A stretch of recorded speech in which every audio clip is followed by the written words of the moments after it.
Yengemiz merhaba. Merhaba. Sen Türkçe biliyorsun ya. Valla ben biliyorum. Biliyorsun. Bilal biliyor. O Birazdan ben kaçak çay demleyeceğiz. Yenge, Türk kızları hakkında ne düşünüyorsun? Bizim gibi sıcak değil. Değil. Soğuk. Bu ürünü eğer yersem vallahi bilmiyorum artık bana ne derler. Valla çok sevmiyorum da He. hafif acılara dayanıklıyım ben. Abimin kızı da güzelmiş. Değil mi? Abi He? Yenge sen bize neler yaptın? Ben taşlava yaptım. Oo! Doma yaptım. Allah'ım ya Rabbim. Diyarbakır Kocaköy ilçesinden Şaklat köyünden bu cevizler geldi. Cevizler geldi. Abi 65'inden sonra kalın babayı sünnet ettik. Ne? Türkiye'de gelin görümceler birbirini yiyor abi. Dedeye ne yaptınız? Abi dede aynı çatı altında farklı iki inançla yaşayacağız da biz bu çocuklara hangi inancı öğreteceğiz? Ya nasıl yapacağız? Bu işin içinden nasıl çıkacağız? Çalışma vizesi gibi evlilik vizesi oluyor Evlilik değil mi? vizesi de var. O da işte şu anda 400 bin baht para. Mesela Müslüman değiştirsem sünnet yapmak lazım. Onun için kaç yıl fark etmez. Arkadaşlar hepinize selamlar. Bir önceki videoda Mehmet abiyle tanıştık. Eşi Fatima. Fatima. Fatima ile bura hangi bölgeydi? Pranbuli. Pranburi. Burada yaşıyorlar. Şimdi onu ziyarete geldik. Bir önceki videoda Mehmet abi beni yoldan aldı. Evde yemektir şeydir hepsini size gösterdim. Hayat hikayelerini böyle ayrıca çekmek istedim. Kayınbaba. Savat. Savat. Savat. ใครนะนะ ใครนั่นน่ะ รารื่น Şöyle işte İbrahim Hacer. Ha İbrahim Hacer mi oldu? Evet. Türk Evet. isimleri. Yani He, İslam şimdi isimleri. çok farklı bir hikaye bizi bekliyor. Dedim bunu böyle bir toplanalım burada, böyle anlatalım. Bir önceki videoda buradaki yaşamları, şeyleri zaten size gösterdim. Onu da izleyebilirsiniz. Mehmet abi, önce sen kendini biraz bize tanıt. İsmim Mehmet Ali. Türkiye Diyarbakır'dan. İlk gelişim 2013 yılında buraya geldim. Buraya geliş amacım Ar-Ge çalışmam vardı. Bir mermer sektörüyle ilgili. Buraya gelip burada fabrikalar var mı görüşüp mermer satma düşüncesiyle. Geldik, hanımla tanıştık Bangkok'ta. Hayat serüvenimiz bu şekilde başladı. Ondan Sene sonra- kaç dedin? 2000? Sene 2013. 2013'te. Biraz sohbetimiz oldu. Böyle dini konulara falan girdik. Burada da dini konuları çok fazla konuşmak aslında şey değil. Yani kırmızı çizgilerinden biridir. Ben bilmeden daldım öyle. Girdik, sonra olay akışına böyle gitti. Hanım da benimsedi. Böyle bir şeyimiz başladı. Bir hayatımız, hikayemiz başladı. Sen şimdi tanıştıktan sonra bir gittin geldin falan mı? Gittim. Evet, He. bir 2 haftalık bir şey kaldım. 15 gün kaldım burada. Hı hı. Ondan sonra gittim. Tabii giderken şeyimiz kopmadı. kopmadı. Bağlantımız kopmadı. O sırada görüştük. Sonra kendisi de bir şey karar verdi. İslam olmaya karar verdi. Ha, evlenmeden önce bir Müslüman olmaya. Müslüman olmayı kabul etti. Hı. Benim de burada bulunmamı istedi. Böyle bir şey, dini kitap, böyle temel dini anlatan kitapları hediye etmiştim gitmeden önce, dönmeden önce. Dedim vaktin olduğunda böyle hani boş vaktimde bir araştır. Bizim inancımız nasıl bir şey? Düşündü, değerlendirdi ve böyle bir Müslümanlığa geçişe. Müslümanlığa geç yapmak istediğini. Olurken benim de burada bulunmamı istedi. Ve böylece evliliğe ilk adımımızı atmış olduk. olacaksın. Ha. Peki şimdi Tayland'da da yaşayan Müslümanlar olduğu için daha önce İslam'la Müslümanlıkla alakalı bilgin var mıydı yani? Yok, biz okula kendi arkadaşlarla Müslüman var. Biz zaten sağ tarafta biraz yakın oluyorlar Müslüman. Biz biliyor. Biliyor. Mesela ne biliyor? İnsan Müslüman, insan elensem. Değiştirmek lazım. Mesela bu otomatik değişiyor. Ama benim karardayken önce değiştireyim, kendine değiştirmek çalışıyor. Sonra karar olsa değiştiriyor, sonra evleniyor. Ama sonra mesela bu insanları Müslüman insan evleniyor, değiştirmek zorundadır. Biz bunu biliyor zaten. Evet. Ne yapmamak hep şey mesela aynı ortak paylaşıyorlar. Onun için biz biliyorum. Müslümanlıktan önce sen Budist miydin? Ha, Put. Budist değil mi? Evet. Budist. Siz 2013'te, şimdi burada değil, önce Türkiye'de mi evlendiniz? Abi 2013 Biz Ekim burada. bayram karar verdik böyle bir şeye. Kendisi de Müslüman olmaya ve evlilik için böyle bir adım attık o süreçte. Nereden baksan bir Gel- 13 yıl önce. Tabii. Geldik burada imam nikahı başta kıydık. Burada camide imamlar var. Burada. O, var. Surathani eyaletinde. O imamı da unutmam. Çok güzel bir imam arkadaştı. Yapılması gereken neyse onu şey yaptı. Dini, örf ve gelenek adetlerimize göre. Aynen burada Türkiye'de olduğu gibi burada da var. Yani Evet. burada da şey var. Hani Diyanet tarzı. Var çünkü. Türkiye'deki Diyanet olduğu gibi burada da onlara özgü şey var. Diyaneti var. Tabii evlilik yaparken burada düğün, dernek olayı çok hakim değildik. Buradaki kültürü nasıl olur falan. Kayınnana, kayınpeder yemek falan hazırlamışlardı. Caminin avlusunda işte yakın arkadaşları, akrabalar gelmişlerdi. Bizde hani düğün yemeği olur, ona benzer. Evet. Yemek dağıttılar. Ben bilmiyordum tabii. Dedim bu nedir? Sonra hanımdan öğrendim. O düğün yemeği oluyor. He, düğün yemeği Yani oluyormuş. biraz mahcubiyet yaşadım orada. He. Yani dedim ben biraz hani bunları bilmediğimden ötürü Evet. bir şey yapmadım. Sonra gittik Türkiye'ye. İşte resmi evliliği Türkiye'de yapmaya karar verdik. Gerekli evraklar topladık. Götürürken bir evramız eksikti. Hanım da bir ay kalabiliyordu Türkiye'de. Türkiye'de. Taylandlıya da bizim Türkiye, yani burada biz uzatma yapıyoruz ya, Taylandlıya da Türkiye'de uzatma yapıyorlar mı? O sırada hiç şey yapmadık. Yani o girişimde bulunmadık. Var mıydı yok muydu muhtemelen vardı. Vardır herhalde, Biz değil şey mi? yapmadık. Evet. Peşine düşmedik. Ve o belgeyi, o evrakı getirmemiz için ne yapmamız gerekiyordu? Sorduk, soruşturduk. O şey olması lazım, orijinali. Herhangi bir faksla, bir postayla... Değil, ıslak imzalı ıslak- olacak. Yani ıslak imzalı olması gerekiyordu. Annesine vekalet verebilirdi. Ama uzun zaman alacağından dolayı işte posta yoluyla falan gelmesi süre yetmeyecek, kaçak duruma düşecek. Biz dedik en iyisi gidelim. Ya bu masrafı yapacağımıza gidip o belgeyi geri getir. O belge neydi? Singapore. Singapore. Ukrayna. Bekaret belgesi mi? Evet. Bekarlık belgesi. Ha, bekarlık. Burada bekar olduğuna. Evet, he. bekar olduğu. Bekar olduğuna dair, evlilik yapabileceğine dair. Onun için Tayland'a tekrar geri geldik. O belgeyi aldık. Bir hafta sonra yine Türkiye'ye dönüş yaptık. Türkiye'de maalesef biraz bürokrasi konusunda işte sıkıntımız vardı. Tayland bizim yaşadığımız bölgede, Diyarbakır bölgesinde de ilk kez böyle bir şeyle karşılaşıyorlardı. Değil mi? Türkiye bilmiyorlar. Evet. Bilmiyorlardı nüfus memurları vesaire arkadaşlar. O oraya, öbürü oraya, öbürü Soruyor, oraya soruyor, ha. gönderiyor böyle. Öğrenene kadar, çözene kadar akla karayı seçtik diyebiliriz. Bayağı uzun zorlu bir süreçten geçtik. Evet. oradan. Ocak, Şubat'ta başladık. Mart 5'inde ancak Evlenebildiniz. şey yaptık, bitti. Evliliği yapabildik. Artık hanım için oturum izni için göçmenlik dairesine başvuruda bulunduk. Karakol ilgileniyordu. Polis bu şeyleri, evrakları düzenliyor, veriyordu. Yabancılar şubesinde.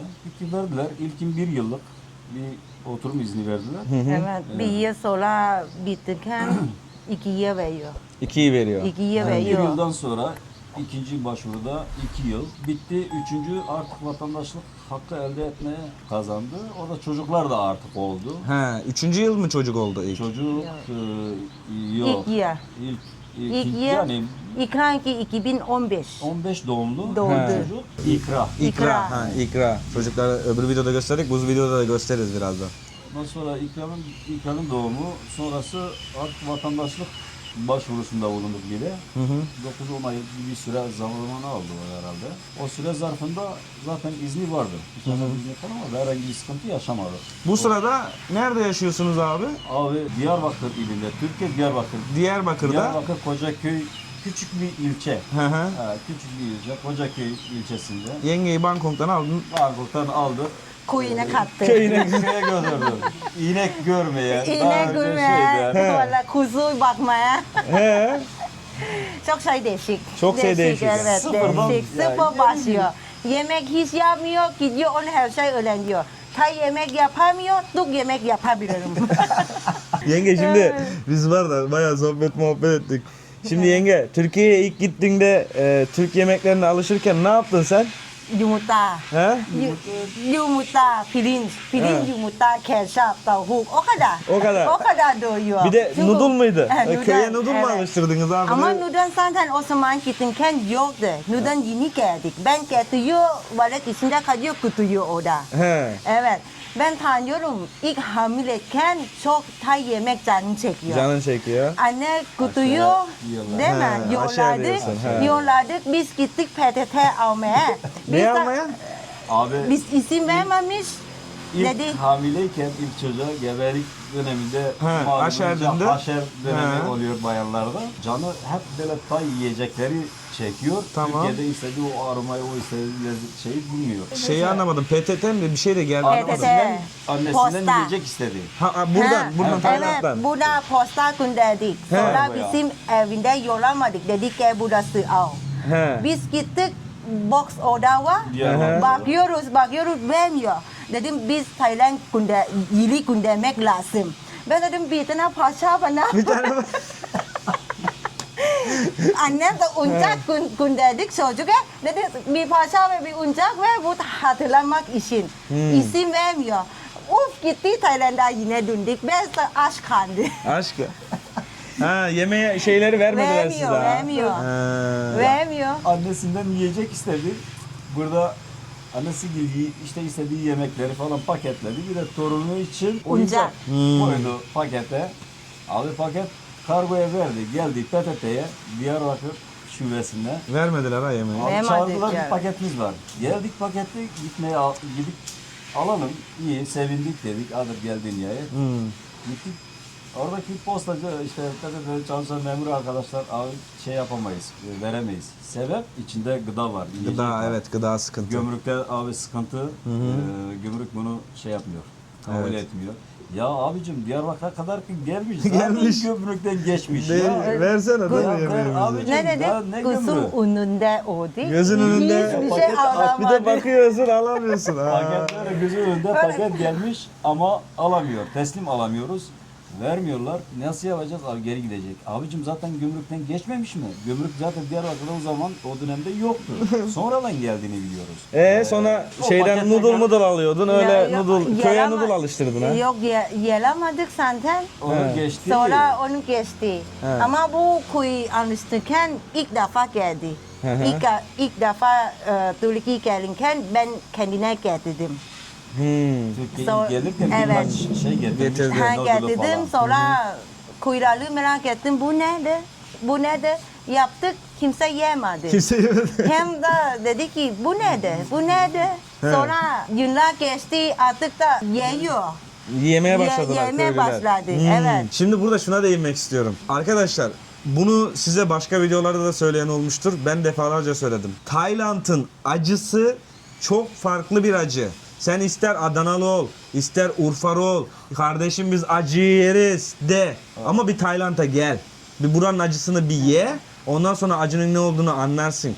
Aynı mı yenge buranın acısıyla Türkiye'de? Urfa'ya da gittin değil mi? Evet, evet. Nasıl o en iyi acıyı yedin mi orada? Yo, en acı yedik. Bak He. kaç tane market gittim biber kopardım yedim bana hiç acı gelmedi. Gelmedi değil mi? Evet gelmedi, kesmedi. Kesmedi. Kesmedi. Ne bulsa kesmedi.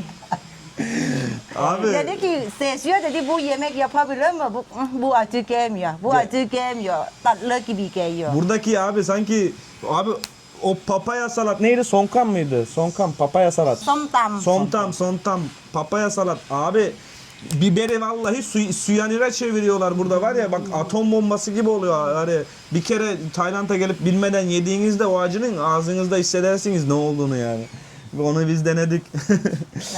Sonra yavaştan alışıyorsun. Evet, ya- sadece ekmek yemiyor. He. Ekmek alışamıyor. Çünkü yiyor doymuyor gibi. O için alışamam. Pirinç olacak. Ne olacak? Pirinç olacak. olacak. Peki Pilav. peki bizim Türkiye'deki pilav buraya göre farklı biliyorsun. Pilav. Evet, pirinç. evet. Biz Yapmaya biz farklı. evet Yağ yaparken katıyor. yağıyla yapıyoruz. Evet. Ben- Sen onu seviyor musun? Yiyebilirim. He. Ama sadece ben su tek katmaya daha seviyorum. Ha biraz daha sulu böyle yapışacak. Evet, yapışacak. Aynen yapışacak. Bizde de tane tane olacak. Evet. Abi kendine özgür şey yapıyor. Makine Makine bu. getiriyor. He. Pişirme makinesini götürmüşüz. Canı çektiğinde artık o pilavı... Tayı pilava. He, tay pilavına tabii buradakine de birebir tutmuyor. Ama en azından şeydir. Yakın işte. Hani nasıl ki burada Türkiye'nin damak tadını bulamıyoruz ancak ona yakın Orada da aynı şey. Yani buranın damak tadı birebir mümkün değil yapmak. Malzeme Evet. imkanıyla ancak. Ancak. İşte yakın. Sonra Türk yemeklerine alıştın. Alıştın. He. Alıştın. Yavaş yavaş alıştın. Sonra Tayland geldik. Bu acı yelamıyor. Bu acı yaramıyor ha. Tay acı Şimdi artık da burası yelamıyor. artık daha acı geliyor. gelmeye başladı Evet. değil mi? Evet. Gelmeye başladı bir sefer. Buradaki acılar fazla gelmeye başladı. Evet. Şimdi çok acayip bir olay var. Yenge Müslüman oldu, evlendiniz. Çocuk da oldu. Evet. Gelelim dedemize. Dede. Dede. Dede. Bak olaya bak abi, kafayı yersin bak. Burayı iyi dinlemeniz gerekiyor. Çok iyi dinleyin. Abi dedeye ne yaptınız? Abi dede sonra şey yaptı. Dede onlar da karar verdi. He. Torundan sonra mı? İlk torunu biz burada geldik. İsa'da var mıydı o zaman? Ha. Ha, İsa'yla ve İsa ikinci çocuktan sonra, ikinci ha. torundan. พูดถึงเรื่องเปลี่ยนศาสนา Biz gelirken bizi karşılamaya geldiler. Arabaya bindik, eve götüreceklerdi. Oğlan şey yaptı. Arabada bunların inancına tabii saygı duyma gerekiyor. Arabaya yapıştırmıştı Buda'nın heykelini. Çocuk elini attı, sordu bu ne dedi baba. Çocuk meraklı, 4-5 yaşında. Bizde hani çok hevesli ve meraklı olur çocuklar o yaşta. Sordu bu ne dedi baba. Ben de dedim aha geldi şimdi anlat ne olduğunu. Gel de bu şimdi çocuk- anlat. Bu yaştaki çocuğa. Onlar Türkiye'de büyüdü Tabii, zaten. Türkiye'de büyümüştü. Daha önce He. böyle şey görmemiş. Çocukla öğrenme şeyine gelmiş. Merak sarıyor. Evet. Her şeye soruyor. Hanıma dedim aha dedim bu sefer baban anlatsın dedim. Dedim bu ne olduğunu ben dedim şimdi bu çocuğa ne diyeceğim. Aynı çatı altında farklı iki inançla yaşayacağız da biz bu çocuklara hangi inancı öğreteceğiz? Ya nasıl yapacağız? Bu işin içinden nasıl çıkacağız? Hanım anlattı babasına dedi böyle diyor. Dedi ben tamam ve anladım ne olacak ama dönmeden dedi bu işi halledecek. Bu işi çözeceğiz. Neyi çözecek diye merak ettim ben de. Dede mi dedi çözeceğiz bu He, işi dede diye? dedi. He. Bu işi çözeceğiz. Abi bu hayatımda değişiklik yapmaya başladı. Ufak ufak tabii gözle görüyorum evde. İşte burada Tayland'a gelen her arkadaş görmüştür. Her Ev- evin önünde küçük bir şey olur. Bu Bunların. dua şeyi gibi, tapınak He, gibi bir- ama dua pınak He. değil de dua şeyi. He. He, yani onlara özgü abi bir özel köşesi olur. Evet, evin içinde de olur. Evin Hı hı. içinde de olur, evin önünde de olur. Baktım bizimkiler çıkardı onu. He. Abi bunlar inancı gereği ölülerin küllerini şey yaparlar. Saklıyorlar şeyde. Saklıyorlar. He, aynen. Abi baktım onu kaldırdılar, götürdü şey yapmaya, nehre falan atmaya. Bir önceki ölülerinden kalma şey. Abi yavaş yavaş şey yaptı, temizlik yapmaya başladı. İşin ilginç bir şeyi var, onu sen de bilmiyorsun, ben sana da söylememiştim. Buradan ben ilk defa Hadi bakalım. Ben de sizle öğreniyorum. Ha. arkadaşlar, izleyenlerle beraber sen de öğreneceksin. Tamam. Karar verdikten sonra işte Müslüman olacağız dediler. Hı hı. Güzel, hoş, tabii sevindim. Tabii ben onların inancına, diğer inancına saygı duyduğum kadar fakat böyle bir şeye de ayrıca bir sevindim. Karar verdiler, imamla konuştular. Ne yapılması gerektiğini, imam buradaki şey anlattı. Buradan sonrası hanım biraz anlatsın orayı. Evet, sen biraz anlat yenge. Sonra diğerini ben söylerim. Tamam. Ne söyleyeceksin Hani mesela? karar verdiler. Aa, Karar karar verdi. verdik. Ben nasıl konuşuyorum? Mesela ben anlatayım dedi ki sen biliyorsun ne yapmak istesem çünkü şundan sonra torun yarı büyük olmuş. Onun için dedi ki istesem biraz öğren kendine karar ver. Değiştiriyor mu değiştirmiyor mu? Sonra kendine karar verdik. Ben de imam arkadaşlar imam baba anne kutuyor imam yadına. Ha, imama gittiniz. Evet Ha. gitti sonra değiştiriyor. Tamam, imamla- Evet, evet. imamla konuştum bir şey öğreniyor sonra değiştiriyor. Adını da katmış İbrahim ve Hatice. İbrahim ve Hatice. Karar verdiler. İşte İmam Efendi bunları anlattı. Ne yapmalar gerektiğini, kelime-i şehadet getirip oradan sonra işte İslami bir isim seçenek sundu. İşte İbrahim, Hacer kolay geldi bunlara. Kendisi İbrahim'i o kayınvalide de Hacer bir Ayşe bir Hacer arası git gel yaptı. Sonra Hacer'de karar kıldılar. Torunlar da burada Torunlar da arkadaşlar. geldi. He, torunlar da geldi dedemin. Bir ikra bir İsa. Ya işte torun neleri değiştiriyor. Ha işte. İkra vesile oldu diyebiliriz. O zaman kaç yaşındaydı? 60 yaşında vardı baban. 65 bence. 65. O zaman mı 65? He, Evet. yani 65 civarındaydı. Abi bir de sünnet, İslami inancın gereği sünnetle oldu dedemiz. 65 yaşındaki 65. dedeyi sünnet ettirdiniz. Evet, sünnetle oldu. İşte karınca kararınca. Peki Burada burada onu sormamız lazım. Burada sen ama lafını unutmuyorsun değil mi? Yok, Tamam unutmuyorum. unutma. Burada şunu sormam lazım hemen. Dedeye sormak istiyorum ben. Sen Ha, translate tamam. yaparsın. Okay. 65 yaşında bir insana yani din değiştirmek ayrı. Sonra yani biliyorsunuz arkadaşlar yani bizde de sünnet çok geç olmaz. Erkenden hemen Erken 1 yaşında, 3 yaşında, 5 yaşında hemen şak diye yaptırırsın. Ya 65 yaşında bir insanın yani bu sadece bana tuhaf değil, birçok insana da tuhaf gelecektir. Yani 65 tamam, Türkiye'de de duyuyorduk yani sonradan Müslümanlığa geçen insanlar oluyordu da yani sünnet olayı farklı yani nasıl ne hissetmiş acaba yani? Ama He. bu da Müslüman insan. Biliyorum Müslüman gidinken mesela elenken erkek mesela Müslüman değiştirsem sünnet yapmak lazım. Onun için kaç yıl fark etmez. Onun için o İşte biliyor. Biliyor yapmak işte o lazım. zaten karar vermek orada daha zor olur yani. O kararı nasıl hissetmiş onu bir ตอนเปลี่ยนเป็นศาสนาอิสลามพ่อรู้สึกยังไงกับการทำนะเขาเรียกว่าทำสุนัตอะที่ว่าตัดเนื้อหุ้มรู้สึกกลัวฮะ คือแรกตื่นเต้นแล้วกลัว korkuyorum biraz mesela korktu. korktum biraz แล้วพอตัดแล้วเป็นยังไง ก็ปกติเหมือนเดิม Ha. Mesela bilmiyor önce. Evet. Korkuyoruz mesela. Evet. Sonra yaptığından bittiğinden normal gidiyor. Hı.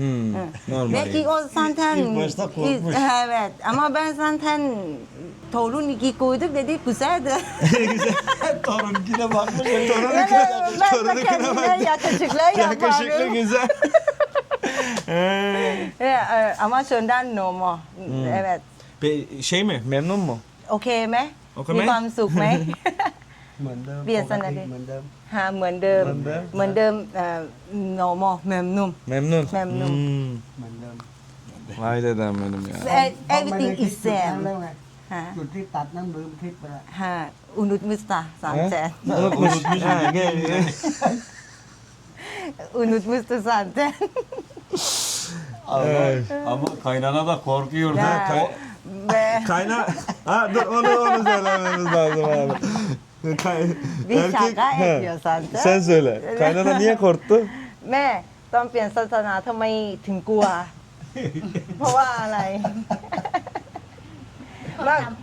ทำตัวไม่ถูก O ne için korktum? Mesela bir kere bir şaka ediyor ya böyle olacak He. ama gerçek değil. O kendine de korktum. Ha, o da sünnet olacak Evet, mesela. sünnet olacak. O da sünnet çünkü, olacak diye çünkü korkmuş. bizim komşu vardır ya, o He. bir kız Müslüman adamla evleniyor. O önce ben değiştirmedim. Değiştirmeye karar verdim. Bana da korkuttu. Dedi kesecek. Ben dedim ne var kesme? Sonra ben de o lafları alıyor, anne de korkuttu. Anneyi korkutuyor.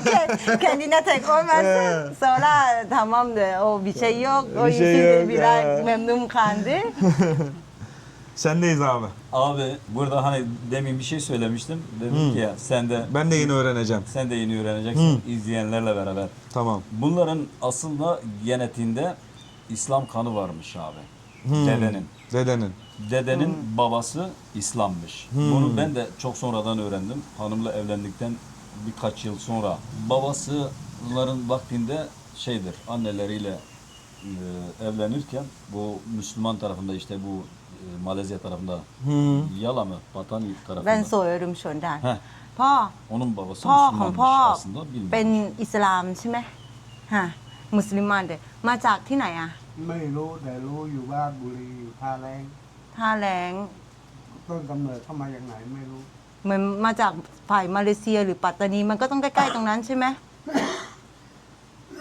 ไม่รู้เข้ามาจากไหนเพราะแกเสียตั้งเล็กๆอ่ะ Ha. Mesela acun biliyor. Bana anlatıyor Malezya'da. Ama şundan ben papağan söyledim. Papa dedi ki ben bilmiyorum. Çünkü dede olmuş. O zaman Tamam. baba küçüktür. Ya yakın He. yani o bölgeden.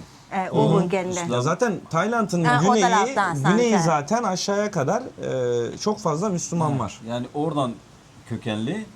Bunların annesi şeydir. Zaten Suratan'da yaşıyorlar değil mi? Suratan'da. Evet. Bunların Evet. annesini şey yaparken çocuklar, şimdi onun bir hanımı varmış. Bunların annesini kabullenmemiş. O yani bunların babasının eşi bunların annesini kabullenmediğinden dolayı ve babayı da erken yaştan kaybettiklerinden ötürü anneleriyle kalmış ve dini şey Değiştirmemiş. Budizm inancı içerisinde yetişmişler. Anneleri Budizm inancındaymış. Babaları ise İslam'mış. Ama babalarını çok erken yaşta kaybettiklerinden dolayı babadan bir şey aynen. öğrenememişler. Bunu ben de çok sonradan öğrendim. Dedim zaten kanında varmış ya sen Değil mi? şeydir. O da sonra İşte bekliyormuş, seni bekliyormuş. Ha. annesine babasına dedi ki ailenin ilk şeyi bu kan bende vardı. Bende genetik vardı. Ben sizden sıramı öne koydum. Siz geride kaldınız. İlkin ben geçiş yaptım. İşte bunlar da böyle geldi. Onlar da geçti. Oldu ha. Oldu. Çok şükür elhamdülillah şu anda şeyimiz yok. Vallahi. Sıkıntı yok. Şimdi siz 13 sene oldu ha abi. 13 sene oldu abi. Yenge sen tam Diyarbakır şivesine alışmışsın ha. İdare eder. İdare eder ha. İdare eder. Her şey idare eder. Türkçeyi öğrenirken Konuşmaya da zorlan. idare eder. Söyle nereye gidiyorsun? Nereye gidiyorsun? Nereye gidiyorsun? yapıyorsun? Ne yapıyorsun? Ne yapıyorsun? Bak doğru. Sen yaptın. Sen yaptın. He. Böyle bir şey arkasında daha uzatıyor. He, Değil uzatıyor, mi? soru ekliyor, Değil mi? böyle güzel Evet. diyor. Sen Hani bu- sen yemek yedin. Sen Evet. Normalde sen yemek yedin mi? Ha. Yedin. Ama evet kesiyor ha. Kesin. Ben ne yapalım ki diyor o da öğreniyor kuy insan kızlarla konuşsam ben aynı konuşuyorsam. Aynen değil mi?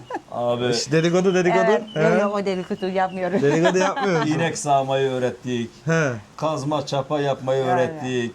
Yeni bir hayat ha Yeni senin bir için. hayat. Sonra sıfır. yine sıfır. Memnunsun. Sıfırdan bir hayat başladı. Memnun musun? Memnun musun? Biraz zor. Biraz. Böyle iş yaptırken insan memnun değil. Ya, işte. Ama tatilde neyse. memnun. Ama He. tatil memnun. Aile memnun ama iş memnun değil. Hiç memnun değil. Türkiye'yi seviyorsun. Seviyor Evet. musun? Hı? Seviyorum. Türkiye güzel.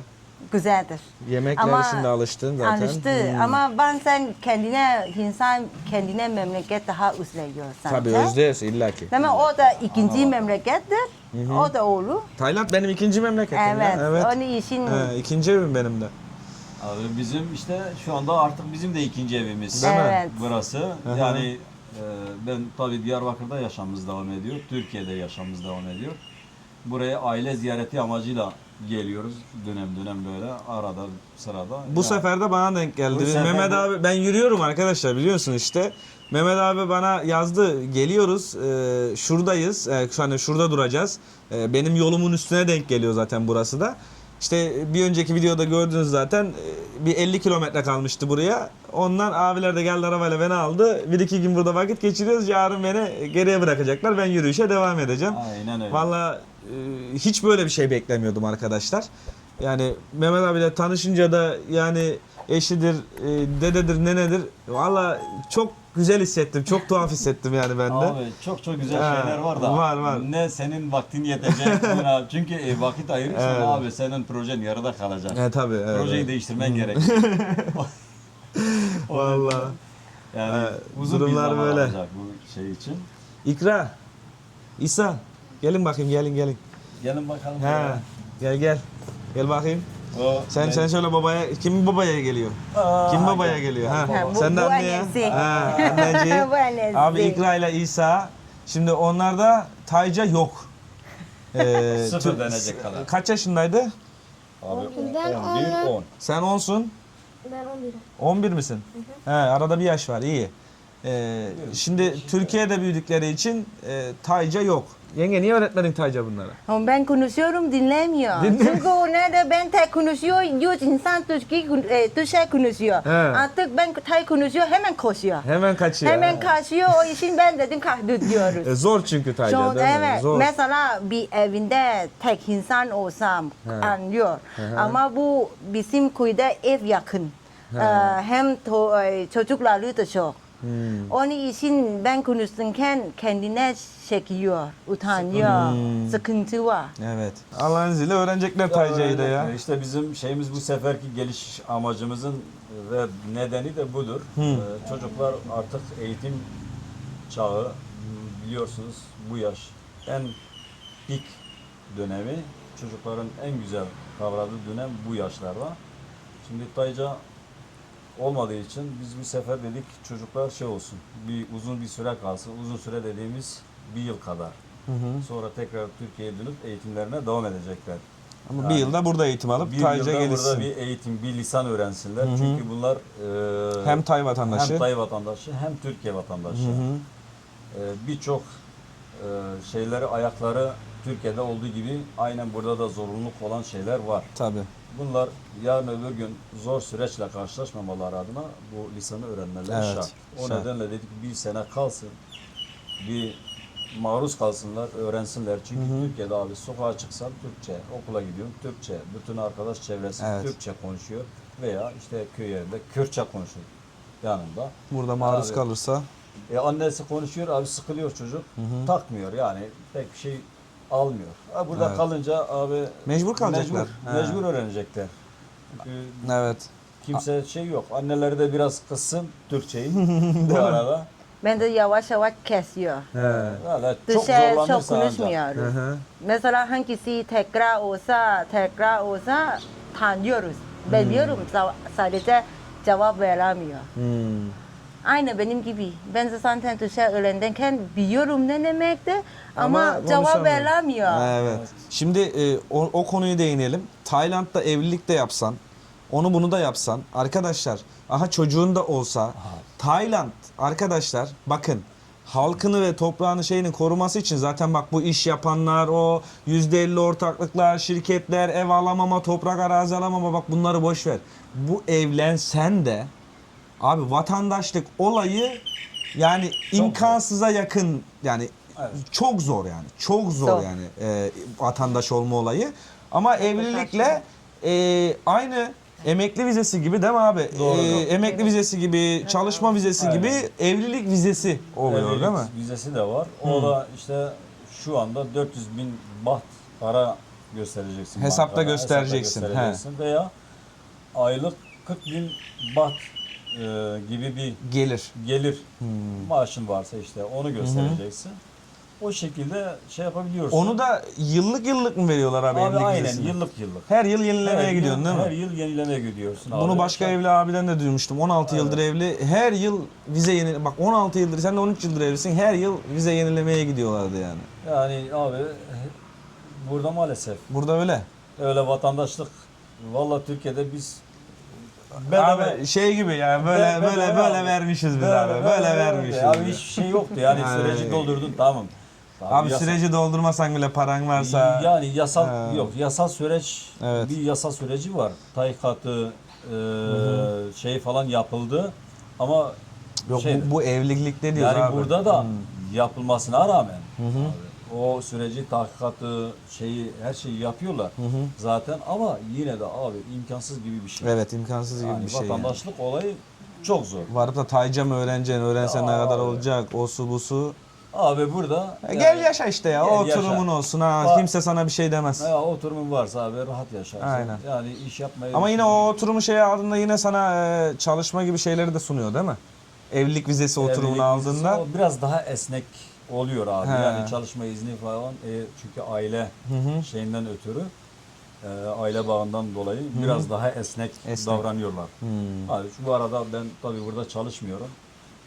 Herhangi böyle bir girişimim de olmadı bugüne Evet. kadar. Siz de Türkiye'de yaşıyorsunuz. Senin Türkiye'de senin işin yaşıyorum. Türkiye'de. Evet, benim işim Türkiye'de. Kurulu bir düzenim orada var. Ha, Söylemek ileride- istersen ne iş yapıyorsun? Abi ben mermer ocağında çalışıyorum. Mermer sektöründeyim. Mermer sektörü. Evet. Babam da ocakta değildi de babam da fabrikalarda çalışıyordu. bizimki- Benim de çalışmışlığım var. Bizimki ocak abi. He. Mermer ocağı. Abi, taş blok çıkarıyoruz. Kurulu bir düzenim ve işim var. İleride Tayland'ı düşünür müyüm? Sorarsan belki yani o düzenim eğer değişirse belki düşünürüm. Hani bu da ne olur? Burada aileden kaynaklı bir takım rahatlık ve kolaylıkları düşünerek yani. Yoksa abi işte her sene vizeyle uğraşmak istemiyorum. Evet. O biraz beni geriyor. Aynen. Ama mecbur kalırsak Mecbur. Ne olacak abi? yapacağız. He. İmkanları o zaman zorlayacağız mecburen. Vallahi durum böyle. Böyle abi. Eklemek istediğiniz bir şey? Tayland sıcak, insanları sıcak. İnsanları sıcak. Yani Tayland Her şey sıcak. her şey sıcak, insanları saygılı, güzel, Gerçekten öyle. samimi. Yani güven olayı bence pik olduğu yerlerden biri. Güven değil mi abi? Güven konusu abi. En güvenilir yerlerden biri. Şimdi insanlar Tayland'ı şöyle tanıyor. Ben de bu yürüyüşe başlayana kadar yani ben de öyle biliyordum arkadaşlar. Biliyorsunuz tamam Tayland'ın birçok yerini gezdik ama Bangkok'a geliyorsun İstanbul'la kıyasla. Pattaya'ya gidiyorsun. Türkiye'nin sahil kesimindeki Marmaris, Bodrum veyahut da Alanya gibi aynen kıyasla gece hayatının bol olduğu. Phuket demişsin yine aynı Bodrum Evet. şey gibi kıyasla. Aynen, öyle turizm Nasıl öyle. orada bir turizmdeki insanlarla gece hayatıyla oranın halkıyla bir şeylik varsa burayı da öyle düşün. Öyle hesapla ama nasıl Türkiye'de İç Anadolu'da doğuya gidince vay diyorsun değil mi? İnsan değişiyor diyorsun. İçlerde ayrı diyorsun. Ege'nin diyorsun o güzel şivesi diyorsun şey diyorsun ya. Aynısını düşünüyorsun Aynısı. arkadaşlar. Ben Phuket'ten Bangkok'a kadar bu yürüyüşümde bak 650 kilometre yol yürümüşüm. Yani o kadar farklı şeyler gördüm ki yani gerçek Tayland halkında size burada gösterdim yani. Açın geriye doğru izleyin. Göreceksiniz insanların ne kadar sıcakkanlı olduğunu, yardımsever olduğunu.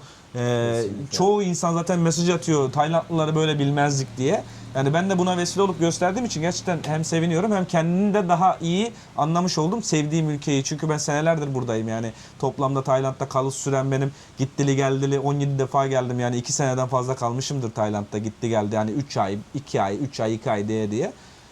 Ama burayı daha da iyi anlamak için bu rota efsane oldu. Daha da iyi anlamış oldum Tayland'ı.